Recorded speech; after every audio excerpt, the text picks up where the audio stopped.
আজকের এপিসোড সালাউদ্দিন সাহেবের নিয়া। উনি বিএনপির সবচেয়ে গুরুত্বপূর্ণ নেতা, মানে দ্বিতীয় প্রধান নেতা বলা যাইতে পারে, অপেক্ষাকৃত তরুণ নেতা। সারা দেশের মানুষের আগ্রহ আছে কলে সালাউদ্দিন সাহেবের বিষয়ে।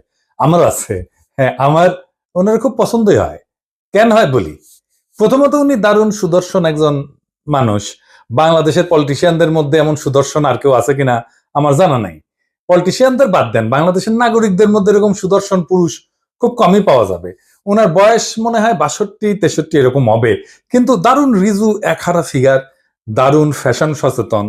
পাঞ্জাবির উপরে যে কোটিটা পরেন না, সেটা খুব এক্সক্লুসিভ করে, মনে হয় উনি ডিজাইন করেছেন, আর কোথাও দেখবেন না, নিজে ডিজাইন করেছেন। আমি শিওর ভবিষ্যতে সালাউদ্দিন কোটি হিসেবে এটা পরিচিতি পাইতে পারে। এগুলো তো গেল প্রশংসার দিক। উনি রূপালী পর্দার সেলিব্রিটি হইলে এই কথাগুলো এনাফ ছিল, কিন্তু উনি রাজনীতিবিদ, বাংলাদেশের প্রধান দলের বলা যায় দ্বিতীয় প্রধান রাজনৈতিক ব্যক্তি। তাই উনার যে কোনো আচরণ, যে কোনো ইতিহাস আমরা একদম মাইক্রোস্কোপের নিচে ফেলা দেখব। আমরা উনার সাম্প্রতিক ঔদ্ধত্য নিয়ে শুরু করতে পারি।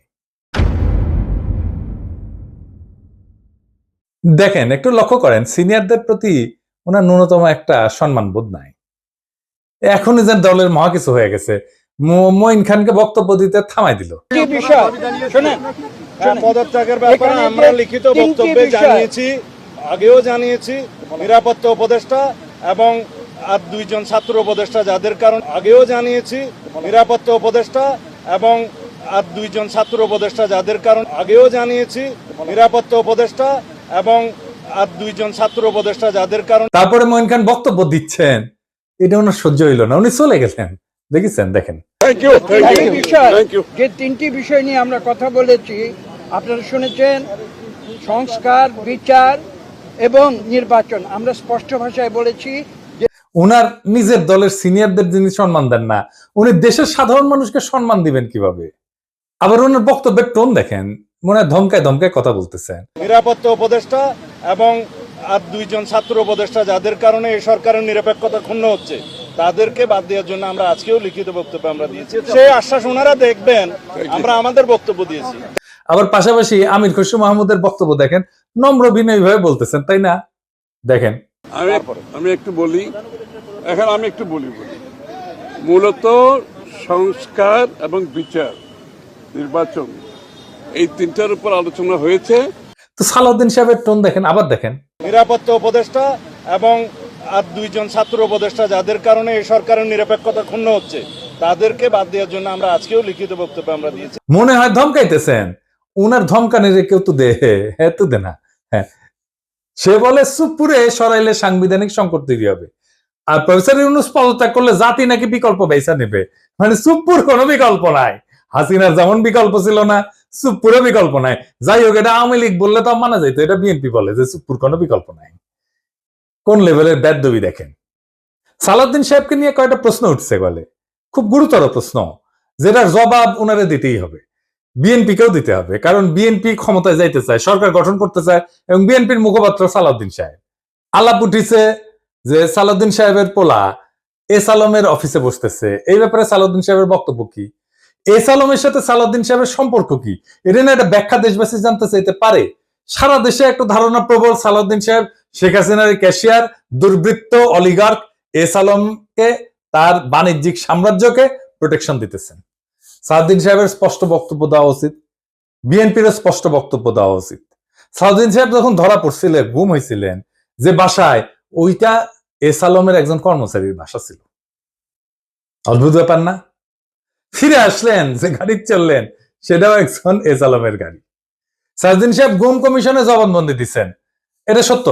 গুম কমিশন একটা ফ্যাক্ট ফাইন্ডিং কমিশন। এখানে জবানবন্দি দিলে গুমের বিচার হবে না। গুমের বিচারের জন্য আন্তর্জাতিক অপরাধ ট্রাইব্যুনালে অভিযোগ দায়ের করতে হবে। সালাউদ্দিন সাহেব আন্তর্জাতিক অপরাধ ট্রাইব্যুনালে কোনো অভিযোগ জমা দেন নাই, আজকা পর্যন্ত জমা দেন নাই। এটা নিয়ে ইলিয়াস বলছিল, ইলিয়াসকে কি গালাগালি সবাই। ইলিয়াস তো ভুল বলে নাই। সালাউদ্দিন সাহেবের গুমের বিচার হোক, উনি ট্রাইব্যুনালে অভিযোগ দায়ের করেন। উনি কেন করেন নাই এখনো পর্যন্ত অভিযোগ দায়ের, এই প্রশ্ন ওনাকে করাই যায়, এবং রাজনৈতিক নেতা হিসেবে এটার জবাব ওনাকে দিতেই হবে। এবার আসি ওনার গুম হওয়ার পরের ঘটনা নিয়ে। ওনার গুমের বিষয় নিয়ে প্রশ্ন তুললে ইলিয়াস, তাসনিম খান লিখছে, বিএনপি নেতা সালাউদ্দিন আহমেদ র্যাবের হাতে বলপূর্বক অন্তর্ধানের শিকার হয়েছিলেন, ব্র্যাকেটে গুম। বিএসএফ এর মাধ্যমে তাকে বর্ডার ক্রস করে Indian national investigation agency NIA এর হাতে তুলে দেওয়া হয়।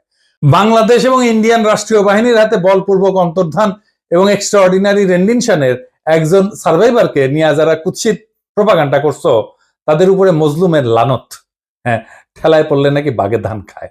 আর পার্সিকুলার তাসনিম খলিল ঠেলায় পড়লে ইসলামী ভোকাবুলারি ইউজ করে, লানত ইউজ করেছে। যার জন্য ইউজ করেছে তারে ধন্যবাদ। ইলিয়াসের কারণে হাজার হোক, লানত শব্দটাতে ইউজ করেছে। সাউদ্দিন সাহেবের গুমের বিষয়ে আমরা সবসময় কথা বলছি, সবাই, ইলিয়াসও বলছে, সবসময় ওনার পক্ষে দাঁড়াইছে, ইলিয়াসও দাঁড়াইছে। আমাদের সকলের সহমর্মিতা আছে, সমবেদনা আছে। কিন্তু গুম পরবর্তী সময় ওনার কিছু কাজকর্ম প্রশ্নের উদ্বেগ করছে, যার জবাব ওনাকে দিতে হবে, কারণ উনি পলিটিশিয়ান। যাই হোক, উনি গুম হয়েছেন, এটার কারণে ওনাকে কোনো ইনডেমনিটি দেওয়া তো সম্ভব না। সম্ভব না। যাই হোক, এই প্রসঙ্গে বিস্তারিত না যে আমরা সালাউদ্দিন সাহেব গুমের পরে কেমন মজলুমের জীবন কাটাইছেন সেটা একটু দেখি। এটা শিলং এর সানরাইজ গেস্ট হাউস। ওইখানে সালাউদ্দিন সাহেব ছিলেন, হ্যাঁ, পুরো সময়টাই। রিভিউ ভালো, ভালো প্রপার্টি, মাশাআল্লাহ। শিলং এ কেউ বেড়াইতে যেতে চাইলে থাকতে পারেন, দেখেছেন? দেখেন কি সুন্দর জায়গাপত্র, দেখেছেন? এখানে সব ব্যবস্থা ভালো। ভিতরে যেখানে সালাউদ্দিন সাহেব দর্শনার্থীদের লুঙ্গি পরে দেখা দিতেন, সেটার ছবিও আছে, মিলাই দেখে নিয়েন। অতি আনন্দময় সফরের নিশ্চয়তা দিলাম, বিফলে মূল্য ফেরত দেওয়া হবে। আমরা কলে এই সানরাইজ গেস্ট হাউস কোনো পয়সা করে দেয় নাই বিজ্ঞাপনের জন্য, ফ্রি করলাম আর কি। পরিবেশটা সুন্দর না, কোনো হইচই আছে? হ্যাঁ, নাই। এখানে কিন্তু পুরো সময়টাই কাটাইছেন।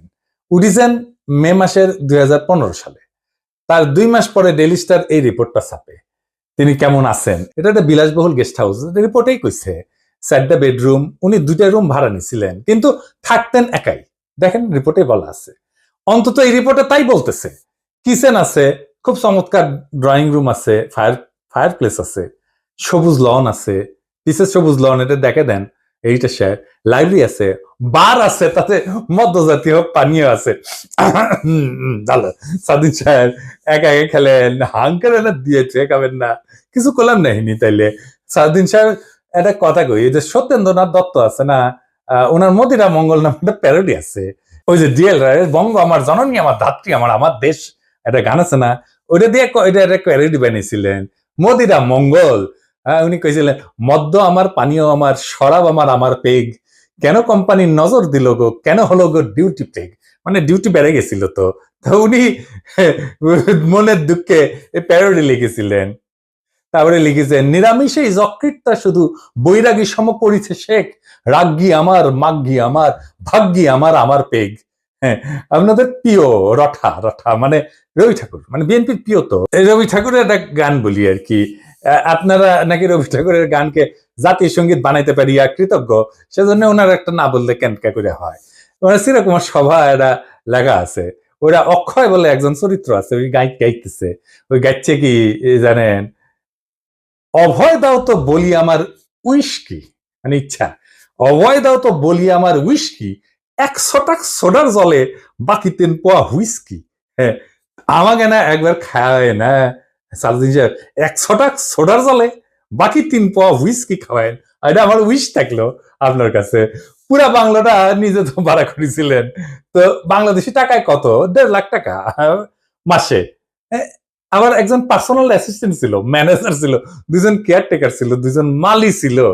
একটা হাইলি সিকিউরিড এরিয়া, কাছেই এয়ারফোর্সের অফিস, আর কয়া হয়েছে একটা গোয়েন্দা সংস্থার অফিস। আমরা ধারণা করি এটা রয়ের অফিস। কে রাখলো ওখানে ওনাকে? উনি অনুপ্রবেশের দায় গ্রেপ্তার হয়েছিলেন। উনি তো চাকরি করতেন না ইন্ডিয়াতে, উনি ইন্ডিয়াতে রাজনৈতিক আশ্রয় পান নাই। ওনার এই সুপার ফ্যাবুলাস লাইফস্টাইলের টাকা কে দিছে? টাকা কে দিছে? উনি আয় করেন নাই, তাহলে টাকা কি বাংলাদেশ থেকে পাঠানো হয়েছে হুন্ডি করিয়া? হুন্ডি আপনি করতে পারেন, এটা অর্থ পাচার না? এইগুলো লেজিট এবং বৈধ প্রশ্ন। আপনারা বলতে হবে টাকাটা কে দিছিল, কেঙ্কা করে গেছিল। এইবার একটা চমক, বিশাল চমক, সিট বেল্ট বাইন্ধে নেন, যা দেখবেন তাতে অজ্ঞান হয়ে পড়ে যেতে পারেন সিট থেকে। কি সেই চমক? সাউদ্দিন সাহেবের সঙ্গে দেখা করতে গেছে কিছু লোক ওই শিলং এর বাংলোতে। তার মধ্যে ছবিতে ডাইন পেশে গালে হাত দিয়া বসে আছে ব্যক্তিটাকে। হ্যাঁ, ব্যক্তিটা গুরুত্বপূর্ণ, কারণ সালাউদ্দিন সাহেবের সাথে সকল মিটিং এ তার উপস্থিতি দেখা যায়।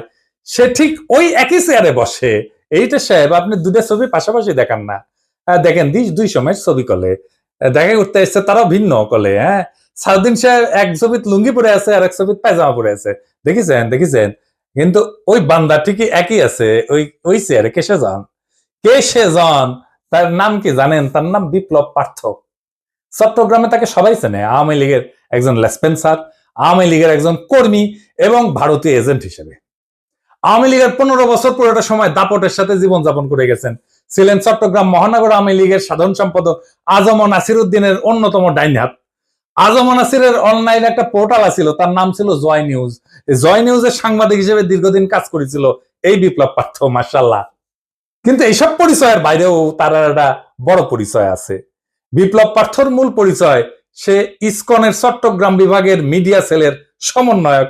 হ্যাঁ, সমন্বয়ক না, সমন্বয়ক। হ্যাঁ, এটা আবার গৌরবে ফেসবুকে ঘোষণা দিয়ে প্রচার করেছিল সে। চট্টগ্রামে চিন্ময় ইস্যুতে সবচেয়ে বেশি যে লোকটা সক্রিয়, সেটা হইতেছে বিপ্লব পার্থ। দেখেছেন মিছিলে, দেখেছেন।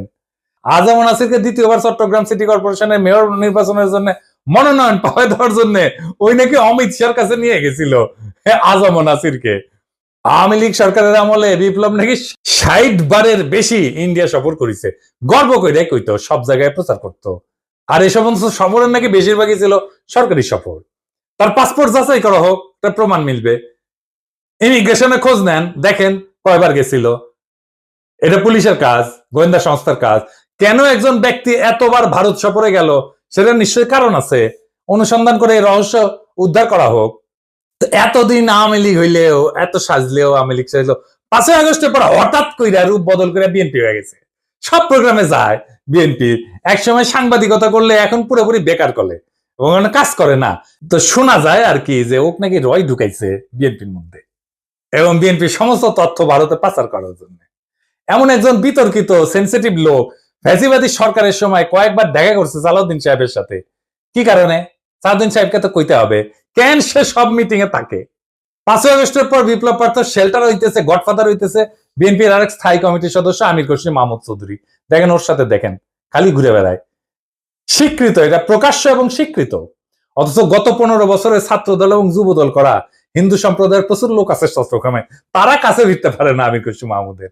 তাদেরকে বাদ দিয়া লীগের দালাল ভারতীয় এজেন্ট বিপ্লবকে জন্মাষ্টমীর নাম দিয়া চট্টগ্রামের রাজনীতিতে থিতু করার চেষ্টায় মরিয়া খসরু এবং সালাউদ্দিন চক্র। ছবিতে দেখেন বিপ্লব পার্থ মোদির সাথে ছবি, দেখেছেন? মোদির সাথেও ছবি, সালাউদ্দিনের সাথেও ছবি, ইসকনের চিন্ময়ের সাথে ছবি, ইন্ডিয়ান হাই কমিশনের সাথে চট্টগ্রামের বিভিন্ন ইভেন্টের ছবি। এবার বুঝেছেন তো আমির খসরু কেন অমিত শাহের সামনে জুলকাপ্পর নাম করতে যায়?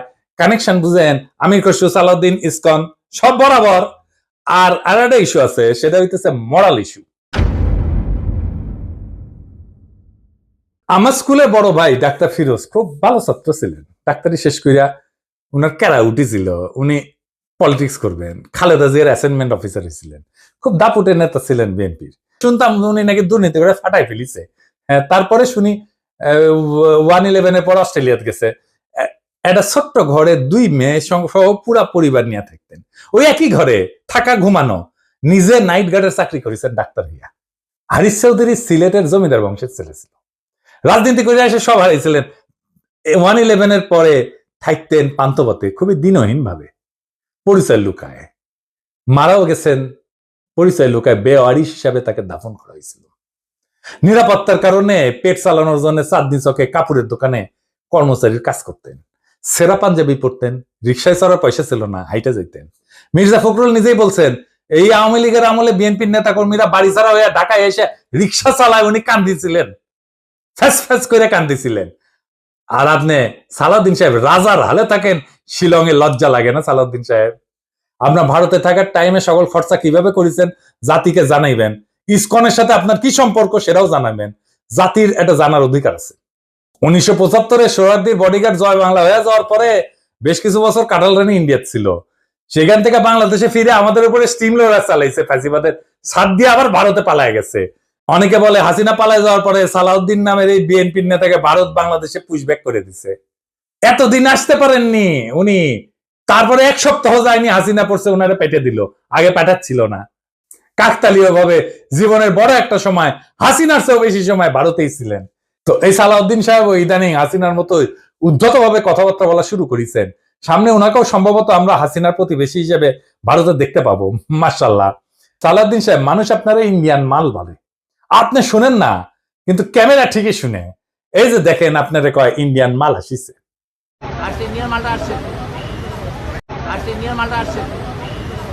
একজন নেতার চেহারা, পোশাক, স্টাইল, ফ্যাশন এ সমস্ত ইতিহাসের পাতায় জায়গা করে নেয় না। ইতিহাস মনে রাখে নেতৃত্বের সততা, আত্মত্যাগের পরিমাণ, আর সেই নেতার অবস্থান দুর্দিনে কোথায় ছিল। সালাউদ্দিন আহমেদ নিঃসন্দেহে গুমের শিকার হয়েছিলেন। সেই সময় দেশবাসী তার জন্য কাঁদছে। কিন্তু একজন মজলুম যখন বিলাসের চাদরে নিজেকে মুড়ায় ফেলেন, যখন নিজের গুমের বিচার আন্তর্জাতিকভাবে দাবি না কইরা তার রাজনৈতিক মূলধন বানায় ফেলেন, তখন প্রশ্ন ওঠেই। এবং এই প্রশ্ন তার ব্যক্তিগত না, সমগ্র বিরোধী দলের নৈতিক ভিত্তির উপরে আঘাত আনে। বিএনপিকেও বুঝতে হবে, সরকার বদলানোই রাজনীতি না। আদর্শ, ত্যাগ এবং গণমানুষের বিশ্বাস অর্জনই রাজনীতির মূল সোপান। আর সেই বিশ্বাস অর্জনের পথে সবচেয়ে বড় বাধা যদি হয় নিজের দলে থাকা সদ্য ভুক্তভোগী, ছায়া সুবিধাভোগী কিংবা একবিংশ শতকের গেস্ট হাউস রেভলিউশনারি, তাহলে শাসক পরিবর্তন হইলেও শাসন ব্যবস্থা বদলায় না। সালাউদ্দিন সাহেব, আপনি যদি সত্যি গণতন্ত্র চান, তাহলে সাংবাদিকের ধমকানো বন্ধ করেন, দলের সিনিয়রদের সম্মান করেন, জাতীয় ঐক্যের প্রতীক প্রফেসর ইউনূসকে তার যোগ্য সম্মান দেন, সম্মান নিয়ে কথা বলেন। আমরা চাইলে আর একটা প্রফেসর ইউনূসের মতো ফিগার পাবো না। চাইলে বটতলার উকিল হাজারো চুপ্পু পাওয়া যাবে। এস আলমের ছায়া থেকে বেড়ায় আসেন। আর সাহস থাকলে আন্তর্জাতিক অপরাধ ট্রাইব্যুনালে গিয়া বলেন, আমি গুম হয়েছিলাম, বিচার চাই। কারণ মানুষ আর একজন হাসিনা খুঁজতেছে না, তারা খুঁজতেছে এমন একজন নেতা যে প্রহসনের মুখোশ পইরা ট্র্যাজেডিকে উপহাস করে না। মানুষ ইতিহাসের পুনরাবৃত্তি চায় না, তারা ইতিহাস বদলাইতে চায়। তাই সিদ্ধান্ত আপনার সালাউদ্দিন সাহেব, আপনি ইতিহাস হবেন না আর একটা ব্যঙ্গাত্মক পুনরাবৃত্তি হবেন। আপনি বিশাল নেতা, আমরা অতি ক্ষুদ্র পিঁপড়া, কিন্তু মহাকালে যখন আমরা কেউই থাকবো না, সেই সময় এই ভিডিও থাকবে, প্রশ্নগুলো থাকবে, ইতিহাস জানবে। কেউ কেউ প্রশ্ন জারি রাখছিল, কেউ কেউ সবকিছু মেনে নেয় নাই। এইভাবে জাতি চ্যালেঞ্জ করবে সেই দলটাকে যারা আগামী সরকার গঠন করতে চায় একটা রক্তাক্ত বিপ্লবের পরে, যে বিপ্লবের আকাঙ্ক্ষা ছিল ভারতীয় আধিপত্যবাদ মুক্ত একটা দেশ। সেই দেশে যদি আবারও কারো ছায়ায় আসে সেই পুরনো ভারতীয় শকুন, সেই দলকে, সেই ব্যক্তিকে রুখে দেওয়া প্রত্যেক দেশপ্রেমিক বাংলাদেশের কর্তব্য। ইনকিলাব জিন্দাবাদ।